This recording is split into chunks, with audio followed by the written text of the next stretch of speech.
هل يقدر منتخب مصر يكسب منتخب أسبانيا زي ما كسب السعودية؟ ما تنساش بقى اللايك والسبسكرايب أو الفولو، ويلا نبتدي التحليل. حسام حسن ابتدى الماتش بضغط عالي باستخدام ثلاثي الهجوم: زيزو ومرموش وإسلام عيسى. وزي ما انت شايف الضغط كان أقرب للمان تو مان بطول الملعب كله. وبصراحة المنتخب السعودي كان في معظم الحالات طيب قوي. أول لما بيحس إنك هتضغط كان بيديك الكرة على طول، ما تتعبش نفسك. ودي حالة تانية للتأكيد بس على نفس الفكرة، إلا إن في اختلاف. الراجل اللي إمام عاشور بيراقبه نزل أكتر، وإمام ما كملش معاه. والضغط المان تو مان ده عامل زي أحجار الدومينو، أول ما حجر يقع بيوقع الباقي وراه.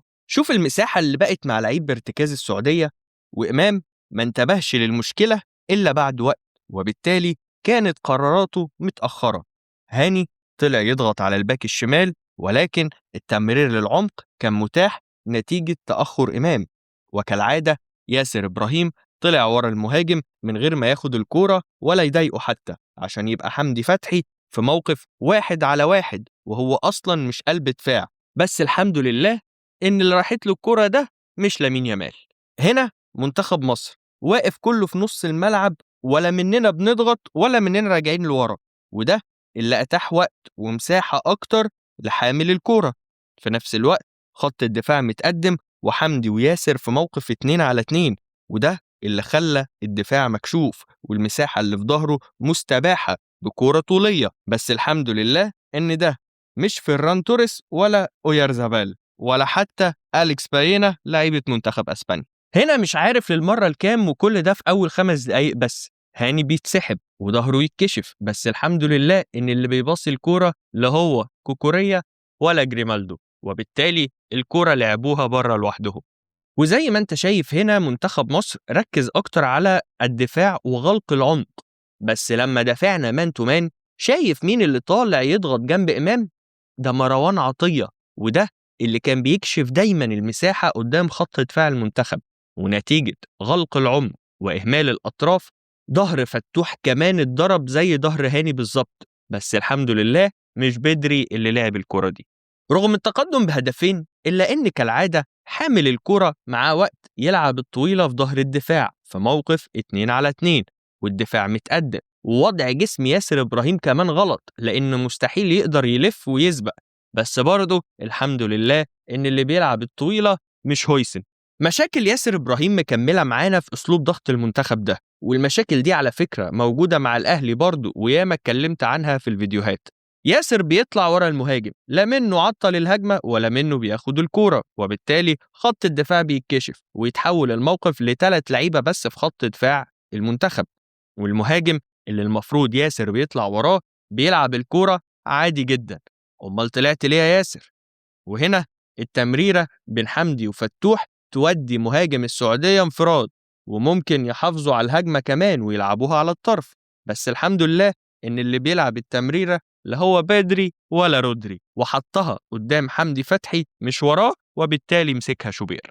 طيب هل كان وضعنا أثناء بناء الهجمة أحسن؟ اعمل اللايك لو لسه ما عملتوش ويلا نكمل. الحقيقة إن ساعات كتير الضغط السعودي الضعيف كان بيجبرك إنك تلجأ للكور الطويلة، بس عادي بتحصل في أحسن العائلات. المشكلة هي بنلعبها على مين؟ زي ما انت شايف بنلعب ضربة المرمى على الأرض عشان نبقى 3 على 2 ونخلق موقف تفوق عددي بس وهمي، لأننا مش بنستفيد منه حاجة. لأن شوبير كان بيخاف يلعب التمرير على الأرض عشان ما تتقطعش، ومروان كان متراقب فبرضه مش قادرين نوصل له، فبنحط الطويلة المرة دي لتريزيجيه الذي لا يجيد الالتحامات الهوائية، فالكورة بتتقطع. ومش بس كده، ده كمان لعيبة السعودية واقفين في مساحات واسعة بدون رقابة، لأن نص ملعب في إمام وتريزيجيه أكيد مش هيدافع كويس، وبالتالي التمريرة دي لو اتحطت صح كان زمانه انفراد. بس الحمد لله إن ده مش داني أولمو. ده موقف بناء لعب تاني بشكل 4-3-3 للتبسيط.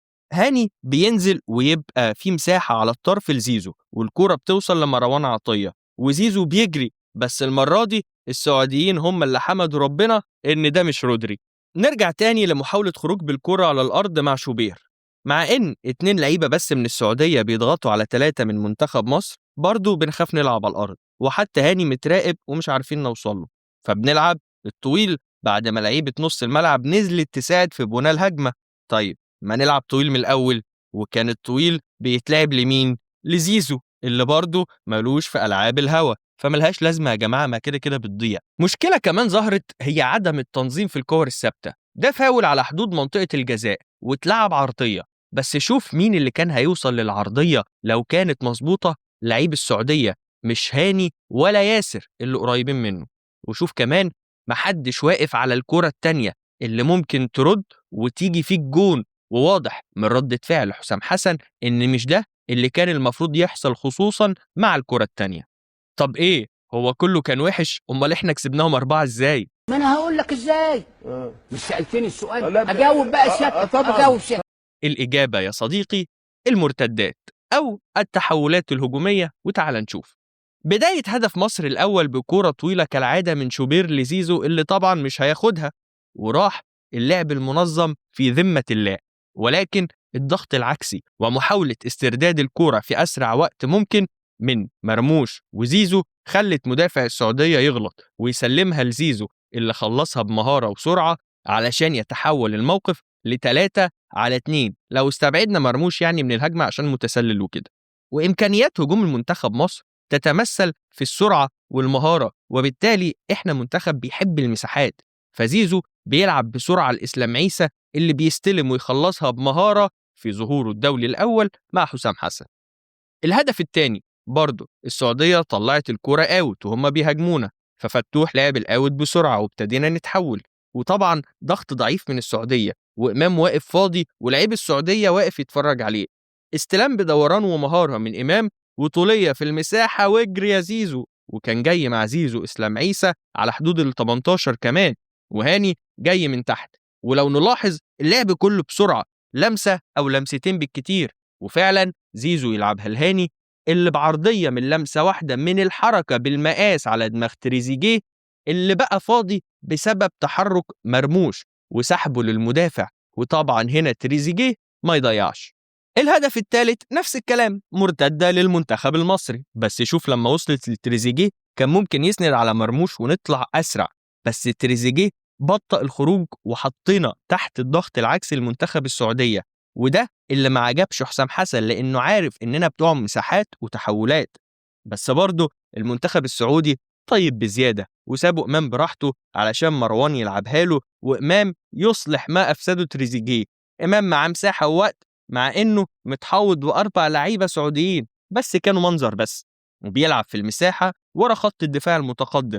ويجري يا زيزو، زيزو كان ممكن يلعب لمرموش ويبقى الجون أسهل وأضمن على فكرة، بس اللوب عدى من الحارس بمعجزة. وشوف بقى سلكان مرموش اللي كان ممكن يحط رجله في الكرة ويجيب هو الجون عادي خالص، ولكن فضل إنه يحجز على المدافع ويتحسب الجون لزيزو. وطبعا أكيد عرفت الجون الرابع جه إزاي، من مرتدة طبعا، وهنا كان ممكن تتلعب لمرموش أو زيزو، الاتنين كانوا طالعين وجايين فاضيين، ومرموش لما جات له كان المفروض يلعب لهيثم حسن زي كور إمام وزيزو، بس عشان هو سالك وفضل تريزيجيه في الجون التاني ومرضيش يحط رجله في الجون التالت بتاع زيزو، شاط شوطة ملهاش ملامح. بس الحمد لله إن اللي واقف في الجون لا هو دافيد رايا ولا أوناي سيمون.